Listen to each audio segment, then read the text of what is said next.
بہت اچھی بات اور پیشاب کی بات بھی سن لیں. یہ کئی لوگوں نے پھر بھی پوچھا.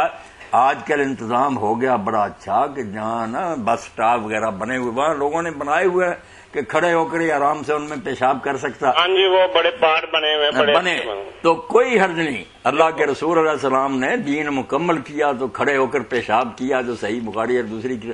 تو کئی لوگ کہتے ہیں گھٹنوں میں درد تھی یہ تھی, سب جھوٹ. ایک روایت بھی صحیح نہیں, کوئی وجہ نہیں تھی. آپ نے جان بوجھ کر کیا کہ لوگوں کو پتا چلے کہ یہ بھی جائز ہے. مولانا صاحب پتلون پہنی ہوتی ہے یہ سب سنا کریں نا آپ. مسئلہ صحیح ہے, وہ کہہ رہے ہیں بعض اوقات پتلون پہنی ہوتی ہے بیٹھا نہیں جاتا. ہاں بیٹھا نہیں جاتا. نہیں کوئی بیٹھ بھی سکتا پھر بھی کوئی بات نہیں. اور حضرت علی اور عمر اور کتنے لوگ ہیں جن کے حوالے امام ابن حجر نے فتح الباری میں دیے کہ انہوں نے بھی حضور کے بعد کھڑے ہو کر پیشاب کیا. اور کہتے ہیں کہ وہ حدیثیں جو یہ مولوی آپ کو سناتے ہیں نا, سنائی ہوگی اس نے بھی کہ حضور نے کہا کھڑے ہو کر پیشاب نہ کرو, یہ نہ کرو, وہ ایک بھی ان میں سے صحیح نہیں نکلی. ممانعت کی ایک بھی صحیح نہیں اور کرنے کی جو ہے وہ صحیح ترین ہے.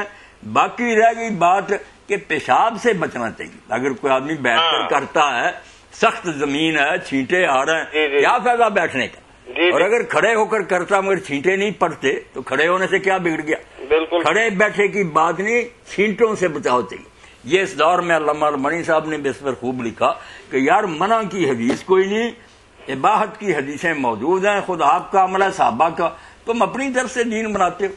یہی ہے مصیبت آئی کہ پرانی طرز کے لوگ دین اور لیے پھرتے ہیں, نئے جو ہیں وہ سرے سے پردہ اور حیا سب کو برباد کرنا چاہتے ہیں. دین اس شکل میں رکھنا چاہیے جو اللہ کے رسول نے ہمیں دیا. مولانا صاحب کیا بات